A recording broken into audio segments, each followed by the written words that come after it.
Um grande abraço para você que escolheu a Band Mais para continuar se mantendo muito bem informado nesse final de semana. E olha, parece brincadeira, mas faz 2 meses que nós agendamos essa entrevista, mas curiosamente essa semana aqui o assunto acabou ganhando um aspecto, um contorno muito maior, que é a inteligência artificial. Para isso, para falar sobre esse tema, nós convidamos o Paulo Toledo Correia, que é advogado, especialista em propriedade intelectual e industrial, direito autoral e registro de marcas e patentes, para nos dar uma aula sobre inteligência artificial. Muito obrigado, Paulo, por ter sido o nosso convite. Obrigado, um prazer estar com vocês e partilhar um pouco desse caminho meu de 40 anos nessa área. E aqui comigo na condução do programa, o jornalista Tiago Dantas, mais uma vez. Tudo bem, Tiago? Tudo bem, Edson.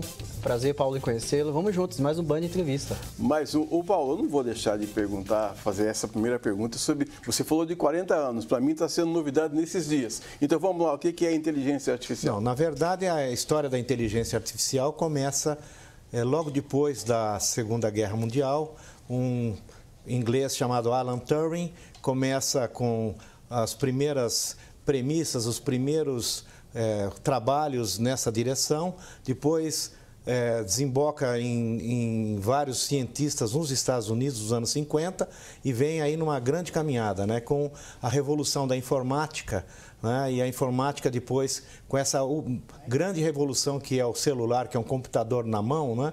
Então toda essa questão da inteligência ela vem ocorrendo há décadas, né? Eu dizia que há uns 30 anos atrás, numa visita que eu fiz aqui na fábrica da IBM aqui na região de Campinas, em Hortolândia, na época, que a quantidade de patentes que a IBM tinha na época, se ela quisesse, ela anteciparia o futuro, né? Só que a estratégia da IBM era uma estratégia de soltar aos poucos a inovação, de lançar aos poucos, né? Então, o que ocorreu? Ocorreu uma grande revolução com o Bill Gates, com a entrada dos sistemas, né, que a Microsoft traz, né, e com essa invenção você transforma a informática em algo muito popular e aí nós temos todos os desdobramentos. Então, é algo que nós que militamos com propriedade intelectual, nós temos assim sempre esse acesso ao novo, né? Essa é uma vantagem da nossa área. A gente sempre está convivendo com novas pesquisas, novas situações, novos inventos, novas marcas e novos softwares que são criados. Então, todo esse molho aí, né, é um molho que faz parte do nosso dia a dia. O Paulo, eu queria que você falasse para o público de casa onde e como é possível usar esse recurso da inteligência artificial. Nossa, o tempo todo, né? Desde um pequeno como a Alexa, o Siri, né, que são assim pequenos equipamentos, né, o celular com todas as coisas, mas o Google é inteligência artificial, né? Você fala, conta para mim, Google, a história da inteligência artificial, né? Você lá escreve, né? Google, conte a história da inteligência artificial. Ele vai te mandar a história, vai ter o histórico todo, os tipos de inteligência e por aí vai. Isso daí, numa entrevista como essa, nós teríamos que ter horas, né, para avançarmos. Agora, a questão da inteligência, a grande questão nesse momento é que entrou em ação o ChatGPT. Né? Com a entrada do ChatGPT, aí começa um grande questionamento, quer dizer, de uns meses para cá, veja a revolução que nós estamos vivendo, de uns meses para cá, você começa a ter um questionamento sobre inteligência artificial que não se imaginava. Então, com a vinda do ChatGPT, você pergunta, ChatGPT, escreve um projeto de lei aí para mim, você indaga ele, né? Escreve um projeto de lei sobre proteção de propriedade intelectual com inteligência artificial. E dali a poucos minutos vem uma lei, um projeto de lei para você. Você fala, eu quero construir uma música com acordes do Tom Jobim e do Villa-Lobos. Constrói para mim uma música, né, em um desses programas de inteligência artificial. E você vai ter. Você vai ter poesia, você vai ter texto, você vai ter obras de desenho, de design. Então, até existem piadas dizendo que profissão minha, advogado, contador, designer gráfico e alguns, talvez jornalista também, vão ser extintas. Basta a inteligência artificial. Não creio né, porque advogado, para terminar é muito difícil acabar com os advogados, entendeu? Com o jornalista também. Hoje em dia a gente está vendo muito na atualidade o pessoal usando a inteligência artificial para fazer com que grandes nomes da música, Renato Russo, cante, por exemplo, um funk. Né? Não sei se você chegou a ver. O pessoal está usando muito isso para fazer com que nomes consagrados da música possam cantar um outro ritmo musical. O caso maior é o dessa semana, né? Que é a história da Volkswagen, dos 70 anos, com a Elis Regina, com a Maria Rita. Né? Isso daí, você veja, esse comercial levou 105 dias ou 108 dias, não lembro exatamente, para ser gravado, né? Com a agência aqui de São Paulo, aqui do Brasil, depois uma parte final nos Estados Unidos. Né? Então você vê ali toda essa questão do uso da imagem da Elis, ela cantando, as duas dirigindo em paralelo, né? Então são situações que inimagináveis, né? Até pouco tempo atrás. Você vê as histórias do Harrison Ford, né? Que é colocado a cara, a fisionomia dele nos filmes. Então nós estamos diante de realmente algo muito surpreendente, muito rápido, né? E eu creio que vai ficar. Agora, ao mesmo tempo, tem o lado polêmico, onde o Elon Musk e outros pediram lá nos Estados Unidos para que cessassem durante um tempo essas pesquisas e esse avanço da inteligência por causa de um temor de que ela avance o sinal vermelho, né? Então, nós temos aí questões polêmicas também. Nós abrimos o programa falando do boom que aconteceu essa semana. Você citou o caso do Harrison Ford, né, da série Indiana Jones, também citou o comercial da Volkswagen com a Elis Regina e com a Maria Rita. E o próprio Paul McCartney chegou a anunciar que vai gravar uma música, a última música dos Beatles, com a voz do John Lennon, que morreu lá em 1980. A pergunta prática que eu quero fazer para você, Paulo, isso não tem limite? Olha, a questão do John Lennon, o pouco que eu consegui depreender da situação é o seguinte: a Yoko Ono achou uma fita cassete gravada em casa pelo John, e nessa fita cassete havia for Paul, quer dizer, para o Paul. Né? Então era uma ideia de música, uma música que o John criou para ser cantada para o Paul. E a Yoko fez chegar isto ao Paul, né? E que irá gravar ou gravou, eu não sei exatamente a situação que está ocorrendo nesse momento, né? Existem aí outras polêmicas também. Por exemplo, no caso da Elis Regina, né? No caso do John Lennon, a imagem, o uso da imagem, certo? O Harrison Ford está em vida, ele está vivo. Né? Mas no caso da Elis, ela é morta, ela é falecida. E no caso do John Lennon é falecido. Como é que fica essa situação? Né? É aí que nós, advogados, entramos. Por quê? Porque você tem toda uma situação na qual você tem aí o uso da imagem. Por exemplo, no direito autoral, a obra entra em domínio público. Exemplo, Monteiro Lobato entrou em domínio público há pouco tempo. Então, você pode editar as obras do Monteiro Lobato, etc. Né? Quando houve uma gravação do Beethoven, de Bach, você está falando de algo que está em domínio público. Então, todo mundo grava sem ter autorização, sem nada. No caso da Elis Regina, tem o direito autoral da música do Belchior, né, como os nossos pais. Existe também o uso da imagem da Elis. Para ter esse uso, evidentemente, deve ter havido o consentimento dos herdeiros, porque a imagem, de acordo com a lei brasileira, ela não tem, não há uma prescrição que determine o tempo na qual a imagem pode ser usada ou não. Então, nós estamos diante de inúmeros problemas jurídicos, né? Quem que criou? Quem que é o titular de uma obra criada, por exemplo, pelo ChatGPT? É o ChatGPT ou são aqueles autores que ele compilou para chegar naquele resultado final? Então, não existe isso ainda vai ser, de certa forma, regulamentado. Sabe por que eu falei de limite, Paulo? Sim. Pelo seguinte, olha, você está nos dando uma entrevista aqui agora. No computador, daqui a pouco, eu consigo colocar frases na sua boca que você não disse. Exatamente. Aí você vai me processar, cara, mas até isso ser resolvido, o estrago que isso já foi feito é muito grande. Por isso que eu perguntei do limite. Sim, mas desde que haja autorização, né? não havendo autorização, há uma violação legal. É o uso indevido da imagem, é o uso indevido da voz, é o uso indevido enfim, do conteúdo, né? Está se criando uma situação. E a gente vê nessa história aí do deepfake, né? Chama-se deepfake, quando você faz essa história da Elis, que nós estamos mencionando.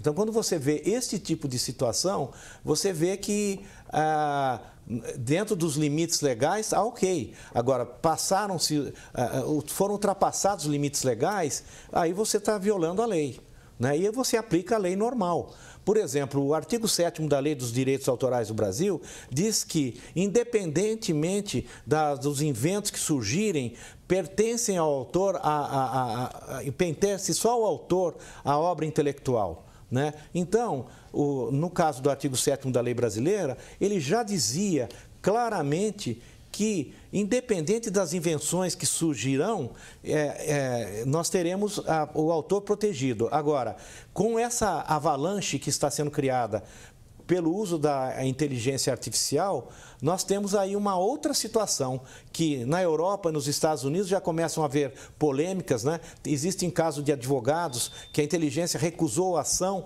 porque detectou que a ação era uma ação de inteligência artificial, né? Existe alguma coisa, se não me falha a memória, na Califórnia, né? Na Europa já existem, na Itália ocorreram proibições, né? Na Itália existem proibições. Ao mesmo tempo, países como a Austrália e África do Sul, elas têm uma liberdade maior nessa questão da inteligência artificial e no qual a inteligência teria direitos. Então, de quem que é o direito? Do dono, do proprietário da inteligência artificial, do criador que está dentro da cadeia ali, que trouxe os artigos ou trouxe a sua criação, ou é da inteligência que compilou tudo isso e vomitou um texto ou vomitou uma imagem, enfim, né? Então, nós estamos diante de uma situação que, sem dúvida, o direito vai agir como sempre. O direito, ele chega atrasado, mas chega. Nós vamos a um rápido intervalo, Tiago. Daqui a pouco a gente volta. Hoje estamos conversando com Paulo Toledo Correia, advogado especialista em propriedade intelectual, industrial, direitos autorais e também marcas e patentes. A gente volta já já.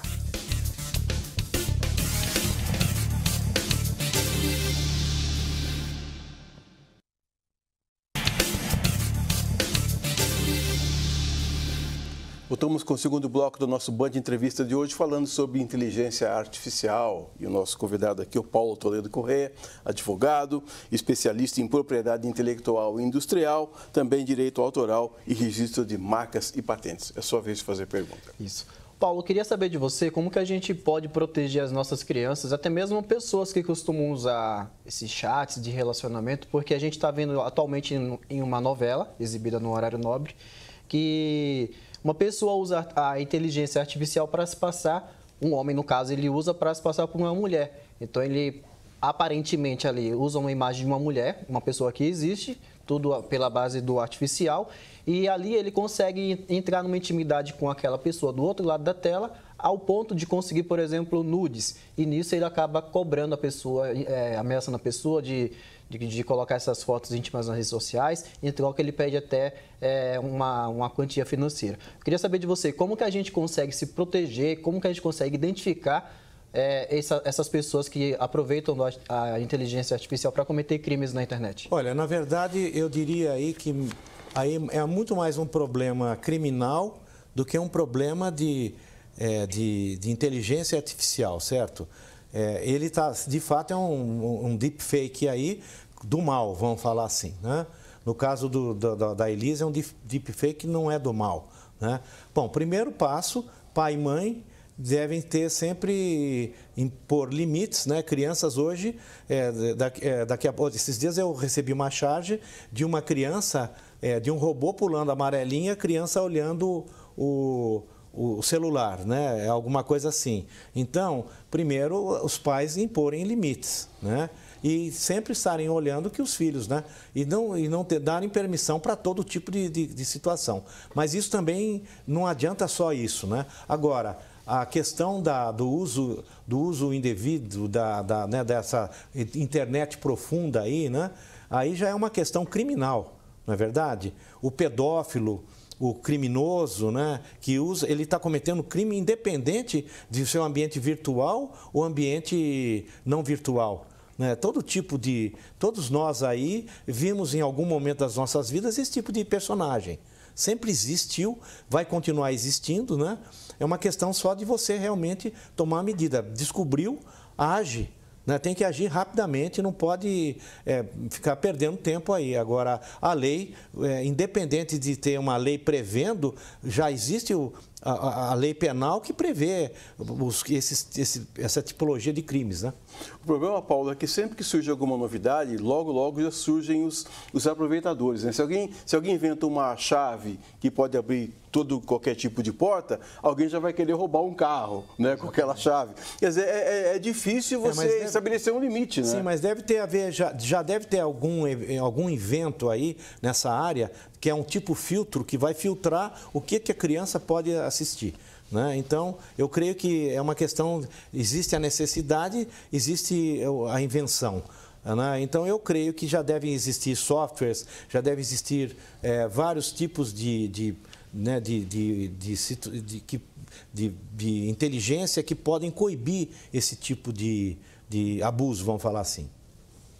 E o metaverso? Como que você vê o metaverso na atualidade? Eu acho que o metaverso, ele não prosperou e não vai prosperar. Essa é a minha impressão. Porque tudo aquilo que você vai fazer no ambiente do metaverso é algo que é muito artificial. A inteligência artificial, tipo o ChatGPT e outras inteligências artificiais que nós temos, elas são fáceis de conectar. O metaverso, você tem que criar uma situação específica, usar óculos específicos, enfim, tem toda uma criação, né, que dificulta muito o acesso. Ele é complicado, eu diria assim.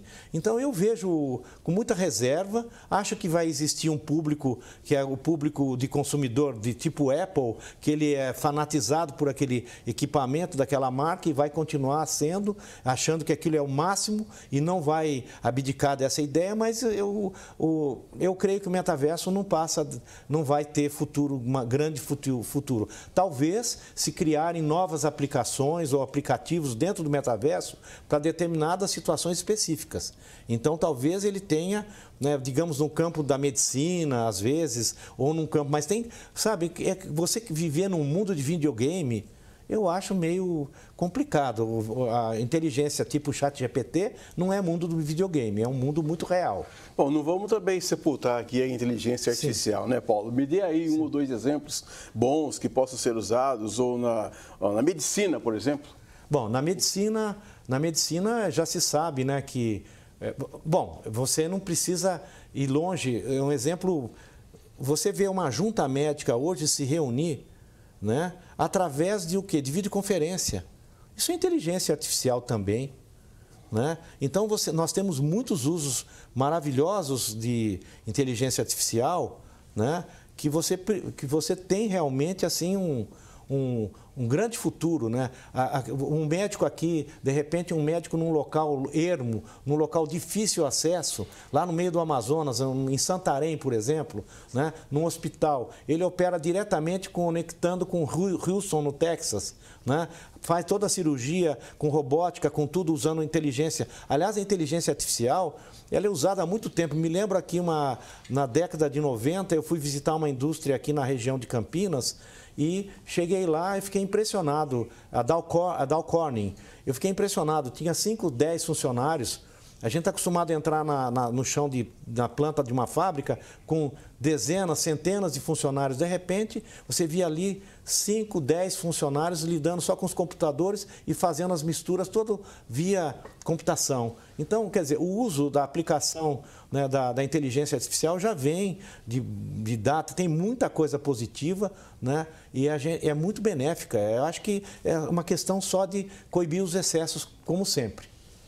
Paulo, aqui na Band, eu acho que em todos os canais de televisão, a gente tem vou falar um problema, mas a obrigação de estar sempre pagando certinho o ECAD. Eu queria que você falasse para as pessoas como funciona o Escritório Central de Arrecadação e Distribuição.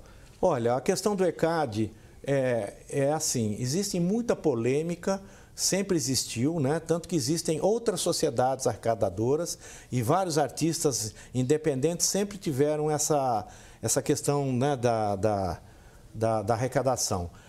Eu vou me lembrar de uma situação que, na época que eu fazia pós-graduação lá no Lago de São Francisco, onde eu estudei, onde eu fiz a minha graduação, eu me lembro que, na época, o professor Antônio Chaves e o professor Bittar, que foram meus professores nessa área, né, de direitos autorais, eles falavam muito do exemplo da Alemanha, onde as fitas cassetes, em cada fita cassete já era reservado um X, por uma percentagem, para pagar o direito autoral, entendeu? Então, eu não sei, na Alemanha, se você é católico ou protestante ou evangélico, se você se declara, já tem um imposto na sua folha. Então, eu acho que a busca para vamos dizer assim, para que o artista recebesse de uma forma mais justa, vamos dizer assim, seria que ter algo que fosse assim, mais detectável, entendeu? Independente de você estar com um sistema que sabe quantas vezes tocou, cantou, quantas vezes, né? Então, é lógico que hoje, com a inteligência artificial, o ECAD consegue fazer um sistema que apura, mas eu creio que talvez pudesse ser aperfeiçoado com algo que seja cobrado já na edição, né? Na edição, aquilo por igual. E tem algum mecanismo, Paulo, que a gente possa usar ou disparar para a gente prever o mau uso, por exemplo, da minha imagem? A minha imagem ninguém vai querer usar, né? Mas da sua imagem, a do Dantas, você acha que é possível prever alguma coisa nesse sentido? Acho que deve ter programas que possam detectar, né? Mas até um chat GPT, você fala, essa é a minha imagem, localiza para mim o mau uso dela aí. Eu creio que é capaz de ele trazer algum mau uso, né? Mas ainda é muito cedo para a gente saber todas essas situações e consequências, né? E tem alguma área onde a inteligência artificial ela não possa ser aplicada, Paulo? Difícil pensar, hein? Difícil imaginar onde que ela não possa né, ser aplicada. No teu pensamento. Né? Adivinhar o teu pensamento, né? Só Deus. Você acha que a pandemia, por exemplo, ajudou também a impulsionar esse setor da inteligência artificial? Porque muita gente ficou em casa também sem fazer nada e as pessoas tiveram muito tempo de planejar muita coisa. Olha, eu acho que, eu penso, né? Não é eu penso que provavelmente a pandemia acelerou, né? Acelerou muitas coisas, porque realmente é um momento diferente, né? Nós passamos por um trauma muito grande, as nossas vidas estão sendo retomadas aos poucos, né? Tem muita gente que ainda não consegue tirar máscara, dirige sozinho no carro fechado com máscara, enfim, para muitas pessoas foi um trauma, né? Então eu creio que sim, que houve realmente um impulso aí por parte dos desenvolvedores aí de inteligência artificial. Hoje em dia, a inteligência artificial, ela está possibilitando até a criação de grupos musicais, né? No caso, tem um grupo coreano que é o Mave, né? Ele é totalmente virtual. Eu queria que você falasse um pouquinho como que isso pode ajudar a ampliar o mundo da música, no mercado da música também. Olha, eu creio que é um perigo, né? Um grupo que é totalmente virtual, né? A indústria da música, ela está querendo, para ela, enfim, vai baratear muito o custo, né? Porque toda essa situação está ocorrendo em relação à inteligência artificial por causa do barateamento, né? Vai baratear muito o custo de tudo. Então, a indústria da música vai adorar. Os artistas, eu creio que não vão gostar muito, né? Eu acho que tem que ter um limite, sim, e é aí que entra a lei e também tudo que é muito artificial, né, incomoda, né? Você vê que o voice box, que na minha época de rock, nos anos 70, 80, muitos grupos usavam aquilo para... Hoje é usado no funk, usado nessa sertanejo, toda hora é um voice box, quer dizer, você não sabe a voz do cantor claramente, você vê que aquilo é algo muito artificial, né? O Paulo, quem quiser saber um pouco mais sobre inteligência artificial, quiser ter um contato com você, faz como? Meu e-mail é paulo@toledocorreia.com.br. Muito bem.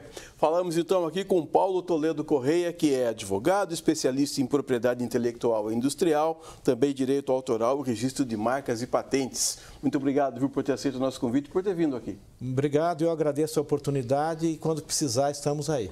Tchau, Thiago Dantas. Tchau, Edson. Tchau para você de casa. Até o próximo programa. Um ótimo final de semana para você. Curtam bastante, descansem e fiquem com Deus. Tchau.